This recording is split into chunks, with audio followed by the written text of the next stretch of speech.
ॐ विश्वं दर्पणदृश्यमाननगरी तुल्यं निजान्तर्गतं पश्यन्नात्मनि मायया बहिर्बोधभूतं यथा निद्रया यत् साक्षात् कुरुते प्रबोधसमये स्वात्मानमेवाद्वयं तस्मै श्रीगुरुमूर्तये नमः इदं श्रीदक्षिणामूर्तये। जन्माद्यस्य यतोऽन्वयादितरतश्चार्थेष्वभिघ्नस्वराट् तेने ब्रह्महृदाय आदिकवये मुह्यन्ति यत्सूरयः तेजो वारिमृदां यथा विनिमयो यत्र त्रिसर्गो मृषा धाम्ना स्वेन सदा निरस्तकुहकं सत्यं परं धीमहि सत्यं परं धीमहि। श्रीकृष्णाय वासुदेवाय हरये परमात्मने प्रणतक्लेशनाशाय गोविन्दाय नमो नमः। सच्चिदानन्दरूपाय विश्वोत्पत्त्यादिहेतवे तापत्रयविनाशाय श्रीकृष्णाय वयं नुमः। ॐ भद्रन्नो अपि वातय मनः ॐ शान्ति शान्ति शान्तिः। हरिः ॐ श्रीगुरुभ्यो नमः। हरिः ॐ। तो ध्रुव जी का चरित्र चल रहा है श्रीमद् भागवत जी के अंतर्गत चतुर्थ स्कंद में 8वां अध्याय चल रहा है, वो अंतिम क्षणों में है। तो जब हृदय स्थित श्री हरि का मन वाणी और शरीर से भक्ति पूर्वक आराधन किया जाता है तब वे निश्चल माने क्षण कपट के भाव से रहित, कपट रहित भाव से भली भांति भजन करने पर अपने भक्तों के भाव को बढ़ा देते हैं और उन्हें उनकी इच्छा के अनुसार धर्म अर्थ काम और मोक्ष माने चारों पुरुषार्थ रूप कल्याण प्रदान कर देते हैं। देखो महाराज क्या कहा, समझने जैसी बात है। मन से, बुद्धि से और शरीर से मानो समग्रता से भक्ति पूर्वक आराधन किया जाता है। और कैसा? निश्चल भाव से, कपट रहित भाव से। कपट माने कोई कामना, बिना कामना रखे हुए निष्काम भाव से भली भांति माने अच्छे से भजन किया जाता है, तब अपने भक्तों का भक्ति भाव भगवान बढ़ा देते हैं और उन्होंने उन भक्तों की इच्छा के अनुसार कल्याण का जो भी चाहिए चारों पुरुषार्थ उसको प्रदान कर देते हैं। माने धर्म पूर्ण मात्रा में वह कर सकेगा, अर्थ की प्राप्ति पर्याप्त मात्रा में हो जाएगी, काम की पूर्ति भी हो जाएगी और अंत में विरक्त होकर मोक्ष मार्ग पर वह चल निकलेगा। इस प्रकार से उसका कल्याण कर देते हैं। अतः इसलिए कहते हैं विरक्तश्चेन्द्रियरतौ भक्ति योगेन भूयसा तम निरंतर भावेन भजेताद्ध विमुक्तये। यदि उपासक को इंद्रिय संबंधी भोगों से वैराग्य हो गया हो तो माने इंद्रियों को संतुष्ट करके सुख प्राप्त करने का अब कोई मन नहीं रहा, कोई रुचि नहीं रही, उसके प्रति उपरामता आ गई, वैराग्य हो गया, तो उसे अत्यंत भक्ति पूर्वक अविच्छिन्न भाव से भगवान का भजन करना चाहिए। अविच्छिन्न माने कंटिन्यू, सतत, बिना विक्षेप हुए। तो महाराज बिना विक्षेप हुए अविच्छिन्न भाव से कैसे कर सकते हैं? खाना तो खाना पड़ेगा, अकेला है तो रसोई भी बनानी पड़ेगी और स्नान इत्यादि भी करने के लिए जाना पड़ेगा, झाड़ू पोछा भी अपने कमरे में करना पड़ेगा। तो अविच्छिन्न भाव से कैसे भक्ति होगी, कैसे भजन होगा? तो देखो प्रभु जी, भजन का नाम आप बैठकर माला लेकर राम राम राम राम राम राम जपो, इतना ही मात्र नहीं है। यह भजन है लेकिन मात्र इतना ही नहीं है। पूरे दिन आप मन से भगवान के साथ जुड़े रहो, इसी का नाम है भजन। आप किचन में काम कर रहे हैं, रसोई में काम कर रहे हैं, तो रसोई बनाते हुए भगवान का नाम स्मरण किया जा सकता है। हरे राम राम राम हरे हरे, हरे कृष्ण कृष्ण कृष्ण हरे हरे, श्री कृष्ण गोविंद हरे मुरारी, हे नाथ नारायण हे वासुदेवा। श्री कृष्ण गोविंद हरे मुरारे, हे नाथ नारायण हे वासुदेवा। इस प्रकार से मन में ये चलता रहे। स्कूटर या गाड़ी में जा रहे हैं आप, तो मन में ये भाव चलता रहे, या तो आपका मोबाइल में उसका भजन या उसका संकीर्तन चलता रहे। तो इस प्रकार से भजन एक पहलू नहीं है भजन का। श्रवण, कीर्तन, स्मरण और चिंतन, इस प्रकार से भजन चतुर्मुख भाव से किया जा सकता है। तो अविच्छिन्न भावपूर्वक कुछ भी करते हो, हाथ अपना काम करे, मन अपना काम करे। एक बुल्ले शाह हो गए, कश्मीर की पहाड़ियों में रहते थे और अपना भजन करते थे। भिक्षा के लिए गांव में न जाना पड़े इसलिए, वहाँ तो झरने बहते हैं, तो छोटी सी क्यारी में पौधे लगा रहे थे सब्जी के, और गांव वाले लोग उसको जानते थे, तो राम राम करते हुए वहाँ से निकल जाते थे। एक बार कुछ काम कर रहे थे अपनी क्यारी में, पौधों को पानी दे रहे थे या कुछ कर रहे थे, तो गांव वाले निकले, तो राम राम तो किया, शाहजी कहते थे उसको, राम राम शाहजी। शाहजी ने कहा राम राम जी की करे, क्या कर रहे हो? तो बुल्ले शाह ने क्या जवाब दिया, हाथ कर विच दिल यार विच, माने हाथ काम कर रहे हैं और हमारे हृदय में हमारे प्रियतम प्रभु विराजमान है, उसका स्मरण हो रहा है। तो हाथ से कोई भी काम करते रहो, लेकिन मन से तो भजन हो सकता है, और वही सच्चा भजन है महाराज। हम मुख से राम राम राम राम राम ऐसे वैखरी वाणी में बोले, उसी का नाम भजन मात्र नहीं है। उससे जप की तो ये विधि है, रमण महर्षि ने भी बताया है कि ये वैखरी जप से उपांशु जप सहस्र गुना 100 गुना ज़्यादा पावरफुल है, इफेक्टिव है, असरकारक है। और उपांशु माने होठ फड़फड़ाए लेकिन आवाज़ न निकले, जीभ हिले लेकिन आवाज़ न निकले, इसको उपांशु कहते। फुसफुसा कर आवाज़ निकले माने स्पष्ट आवाज़ न निकले। उससे भी 100 गुना मनस जाप है। मन से अगर हम जाप करें तो हमारा समझ लो, हमने 10 बार राम राम राम राम राम राम राम राम राम राम कहा, उसका जो फल है उससे 100 गुना 10 माने 1000 गुना फल उपांशु जप ऐसा कहने से मिल जाएगा। माने 1000 गुना 1000 जाप हो गए, यहाँ 100 हुए थे, 10 हुए थे, वहाँ 1000 हो गए। अब मन में अगर जाप करेंगे तो उसको भी 10 से गुना कर दो, माने 10,000 हो गए।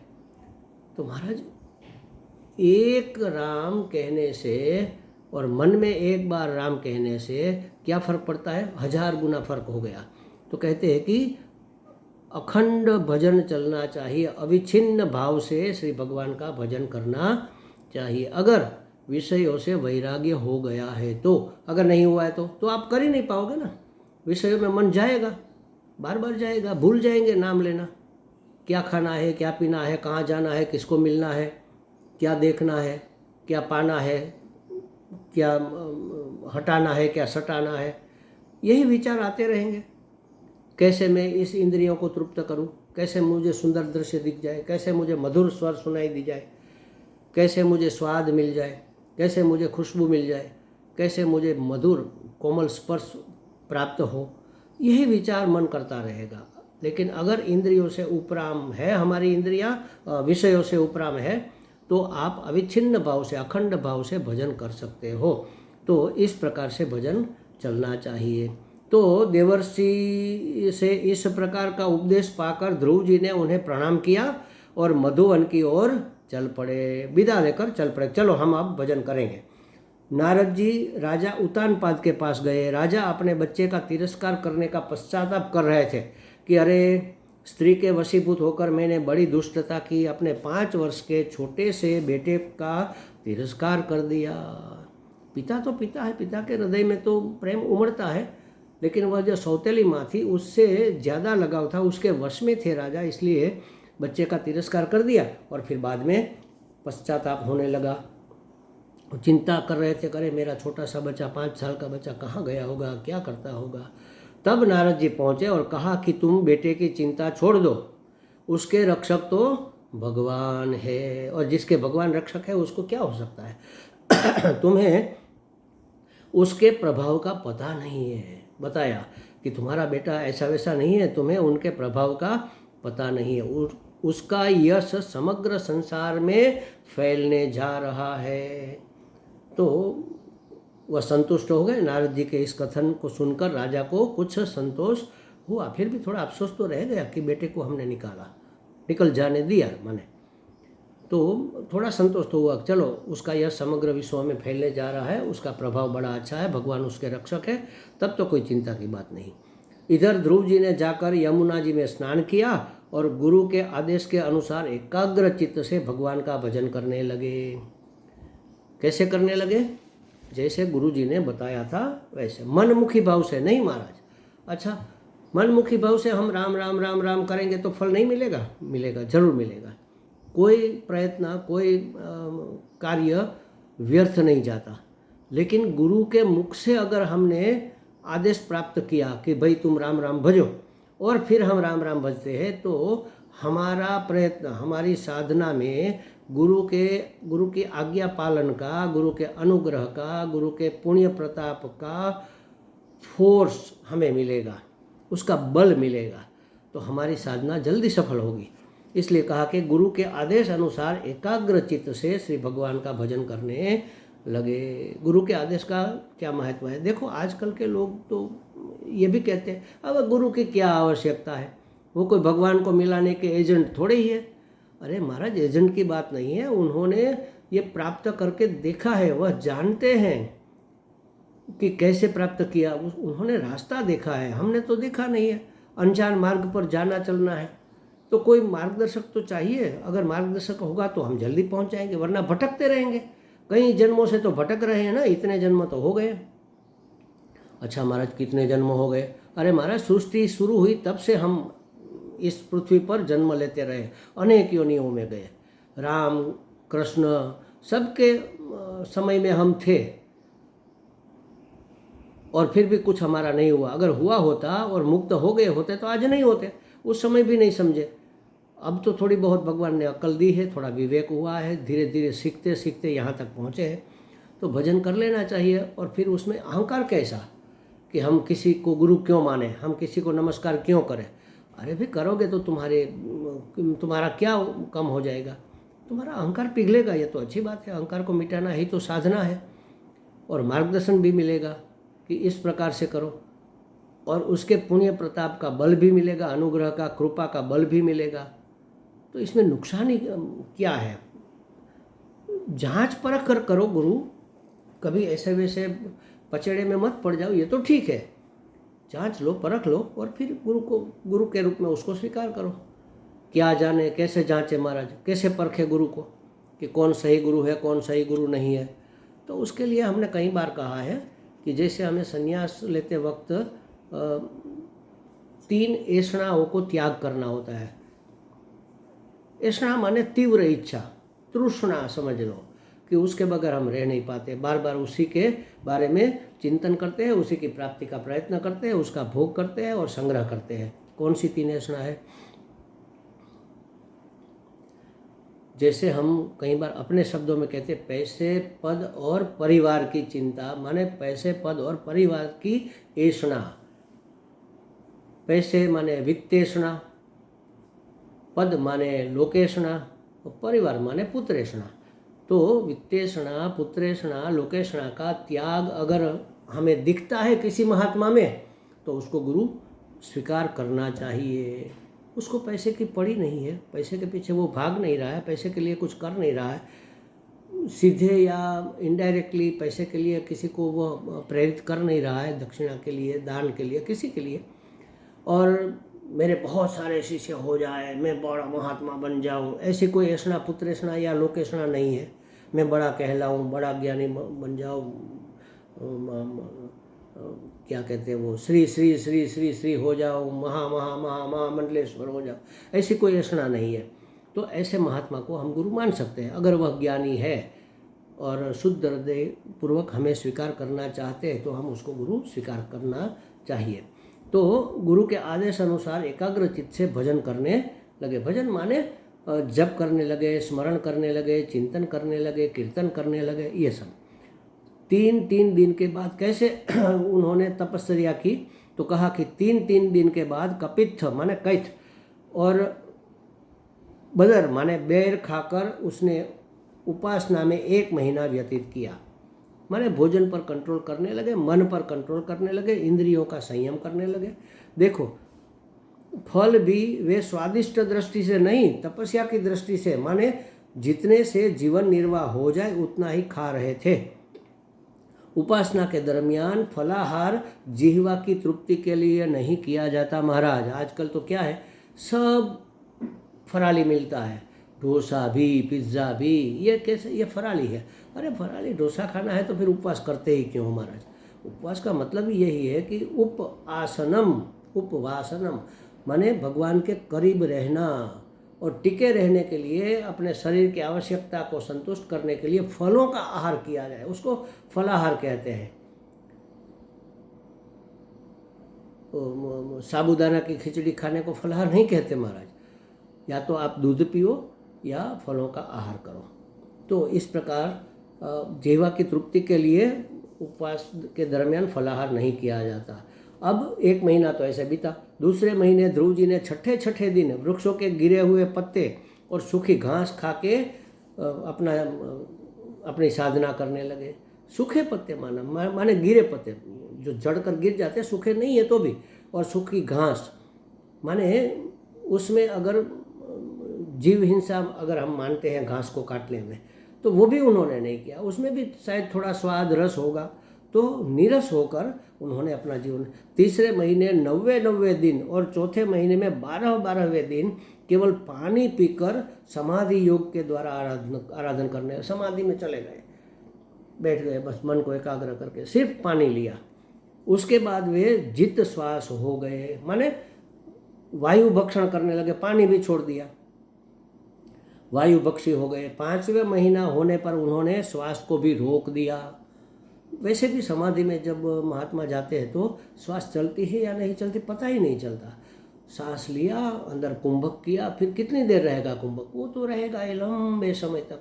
फिर धीरे धीरे सांस निकला, माने रोकना भी नहीं पड़ता, सांस रुक ही जाता, अंदर बाहर आना जाना बंद हो गया है, अंदर भी है बाहर भी है और पूरी सांस नली में भी है, हर जगह, लेकिन स्थिर है, उसका आवन जावन नहीं हो रहा। तो अगर अंदर वायु है, प्राणवायु है और आवन जावन नहीं हो रही है तो प्राणवायु तो वैसे उसको प्राप्त होता रहेगा। श्वास को भी रोक लिया और वे फिर एक ही पांव से खड़े होकर मन को चारों ओर से खींचकर भगवान के स्वरूप में लीन हो गए। एक ही पांव पर खड़े होकर, ऐसा हमने कई बार सुना है, ये महात्मा एक पांव पर खड़े, वो स्थूल रूप में तो होगा शायद, लेकिन यहाँ कहने का मतलब एक ही पांव में खड़े रहने का मतलब, हमने ध्रुव जी का चित्र दिखा है, उसमें भी एक पांव पर ध्रुव जी खड़े हैं ऐसा दिखाते हैं। अच्छी बात है, ये हो सकता है, लेकिन यहाँ हमें समझना है एक ही आलम्बन, एक ही पांव माने एक ही आलम्बन, और कौन सा? भगवत आलम्बन, भगवान का आलम्बन लेकर वह समाधि में स्थिर हो गए। तो उन्होंने संपूर्ण विश्व के अंतर्यामी प्रभु में ऐसा मन लगाया कि उनका संपूर्ण विश्व के साथ तादात्म्य हो गया। अब व्यष्टि चैतन्य समष्टि चैतन्य में तद्रूप हो गया, तो व्यष्टि प्राण समष्टि प्राण में तद्रूप हो गए। तो उन्होंने सांस रोक दिया तो समष्टि प्राण रुक गया। अगर समष्टि प्राण रुक जाएंगे तो सब प्राणी, पशु, पक्षी, देव सब फड़फड़ाने लगेंगे, क्योंकि उसको तो सांस के आने जाने की आवश्यकता है। अब हवा स्तंभित हो गई तो तादात्म्य हो गया। वे दाहिने पांव पर खड़े रहे तो धरती दाहिनी ओर झुक जाए, बाएं पांव पर खड़े रहे तो बाईं ओर झुक जाए, और इस प्रकार से वो सांस को रोककर अपनी साधना करने लगे। इस प्रकार ध्रुव जी ने विश्वात्मा से एक होकर ध्यान किया तो सारी वायु उनके प्राणमय प्राणायाम के साथ एक हो गई। अब तो देवता घबराए और भगवान के पास जाकर बोले कि यह क्या हो रहा है महाराज, हमारा तो प्राण रोध हो गया, प्राण का अवरोध हो गया। हो रहा है, आप हमारी रक्षा कीजिए, वरना हम बिना प्राण के तो कैसे टिक पाएंगे। हर एक प्राणी ऐसी प्रार्थना करने लगे। भगवान ने कहा कि माँ भैष्टः, डरो मत। इस समय ध्रुव जी हमारे विश्वात्म रूप से तादात्म्यपन्न हो गए हैं। विश्वात्म रूप से तादात्म्यपन्न हो गए माने मैं ही विश्वात्मा हूँ, ऐसा करके फिर वो जो करेगा पूरा विश्व उसको फॉलो करेगा। हो गए हैं हम उसको इस दुष्कर तपस्या से भी अभी निवृत्त करते हैं। अभी हम उसको जाकर वर देकर उसकी तपस्या की सिद्धि कर देते हैं, और ताकि पूरे विश्व का प्राण का आयाम चलता रहे। अथ नवमोध्यायः, ध्रुव जी को वर प्राप्ति। अब भगवान आ गए। बालक ध्रुव जी मधुवन में विशाल वट वृक्ष के नीचे आंखें बंद करके संपूर्ण एकाग्र है, ध्यान मग्न है। गले में रुद्राक्ष माला धारण किए हुए है और कंधों तक लटकते हुए घुंघराले बाल बिखरे हुए हैं, और देवताओं को आश्वस्त करके अब भगवान फिर विराट स्वरूप श्री भगवान गरुड़ पर सवार होकर अपने भक्त को देखने के लिए मधुवन में आ गए। अपने भक्त ध्रुव जी को देखने के लिए मधुवन में आ गए। कैसे आए? गरुड़ पर सवार होकर, क्योंकि भक्ति प्रियो माधव भक्ति प्रिय है। भक्ति उसको बहुत प्रिय है। जो भक्ति करता है उसके पास वह खींचे चले आते हैं। देखो भगवान कैसे हैं तो उसका वर्णन थोड़ा बहुत वहाँ बहुत सुंदर मिलता है। भगवान का सुंदर चतुर्भुज रूप है, चारों वरद हाथ में, वरद माने वरदान देने वाले, माने शुभ करने वाले हाथों में शंख चक्र गदा पद्म धारण किए हुए हैं। गले में वैजंती माला है। वैजंती माला माने जंगल में फूल पत्ते जो भी मिलते हैं उससे माला बना ली। पत्ते भी कहीं कहीं रंगीन होते हैं, दो दो रंग के होते हैं, ऊपर अलग कलर नीचे अलग कलर, ऐसे पत्ते, विभिन्न प्रकार के फूल, खुशबू वाले बिना खुशबू वाले, सब मिलाकर थोड़ा अरेंज करके माला बना लेते हैं, उसको वैजंती माला कहते हैं। गले में वैजंती माला है। तो देखो महाराज, ये ना समझना कि भगवान देवताओं के कहने से ध्रुव जी के पास आए, नहीं। भक्त वत्सल भगवान का हृदय स्वयं ही अपने भक्त को मिलने के लिए इतना व्याकुल हो गया था कि लक्ष्मी जी को छोड़कर, वैकुंठ छोड़कर, अपना सब आराम भूलकर आ गए भक्त से मिलने। अब यहाँ ध्रुव जी तो भगवान के ध्यान में मग्न है, उसकी आंखें तो बंद है, भगवान उसके सामने खड़े हैं, इसलिए भगवान को स्वयं ही उसका ध्यान खींचना पड़ा। जिस देदीप्यमान मूर्ति का ध्रुव जी अपने हृदय कमल में ध्यान कर रहे थे, वहाँ से भगवान सहसा विलीन हो गए। इससे छटपटाकर घबराकर ध्रुव जी ने जो ही नेत्र खोले कि बहिस्थित तदवस्थम ददर्शः, श्री भगवान के उसी रूप को जो अपने हृदय में वो कर रहे थे ध्यान, उसी रूप को बाहर अपने सामने प्रत्यक्ष खड़ा देखा। तो देखते ही रह गए, अवाक हो गए। अचानक हमारे सामने को ऐसे अवाक हो जाते हैं, अवाक हो गए। विस्मय और धन्यता और परमानंद के भाव से विभोर ध्रुव जी स्तुति करना चाहते हैं, लेकिन आवाज़ नहीं निकल रही है। वे हाथ जोड़े प्रभु जी के सामने खड़े हैं और उनकी स्तुति करना चाहते हैं, परंतु किस प्रकार स्तुति करें यह नहीं समझ में आ रहा। तब सर्वांतर्यामी श्री हरि जी, भगवान तो सबके अंतर में है ना, ध्रुव जी के अंतर में भी है, तो वह जान गए, उनके मन की बात को पहचान गए, और हरि गुण के इच्छुक होते हुए भी स्तुति आदि करने के अनभिज्ञ अनजान ऐसे उस ध्रुव जी के गाल को उन्होंने कृपा पूर्वक अपने वेदमय शंख से छुआ।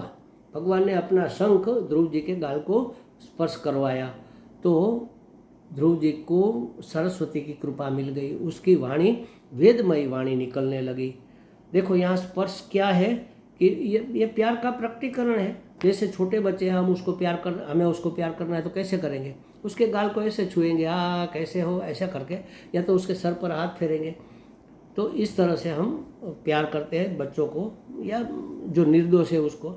तो स्पर्श प्यार का प्रकटीकरण है। जब हम नन्हे बच्चे को प्यार करना चाहते तब हम हाथ से उसके कपोलों को, माने उसके गालों को छूते हैं। इस तरह से भगवान ने ध्रुव जी के कपोल का स्पर्श करते ही ध्रुव जी को दैवी वाणी प्राप्त हो गई, बुद्धि बिल्कुल शुद्ध हो गई, और वह परमात्मा की स्तुति करने लगे। ईश्वर अनुग्रह से संप्राप्त वाणी आदि अद्भुत वृत्तियों से बाहर आदित्य समान 12 श्लोकों में ध्रुव जी ने श्री हरि जी की स्तुति की है। ध्रुव उवाच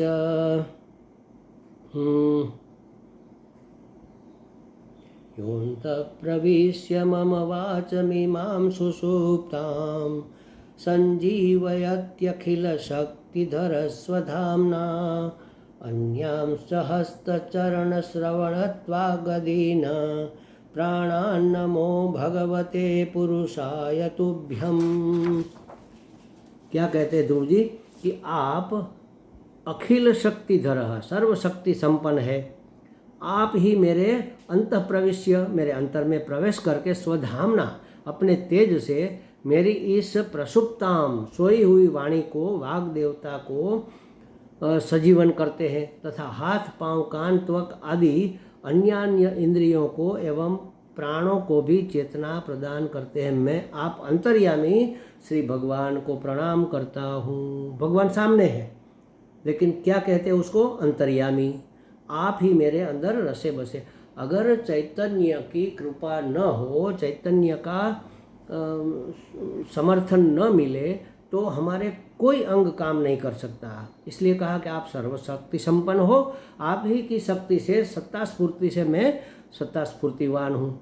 आप ही मेरे अंदर प्रवेश करके अपने तेज से मेरी सोई हुई वाणी को जागृत कर रहे हो, उसको सजीवन कर रहे हो तथा मेरे हाथ पांव कान त्वक माने हमारी सभी इंद्रियों को एक्टिव रखने के लिए, प्राणों को भी आना जाना प्राप्त हो जाए उसके लिए आप हमें चेतना प्रदान कर रहे हो। देखो प्रभु जी, एक शब्द इस जगह हमें थोड़ा स्पष्ट कर लेना चाहिए। चैतन्य अनंत है। अनंत चैतन्य माने परमात्मा का निर्गुण निराकार रूप समझ लो। अनंत चैतन्य जब अपनी शक्ति प्रदान करता है तो उस शक्ति का नाम है चेतना अथवा चेतनता।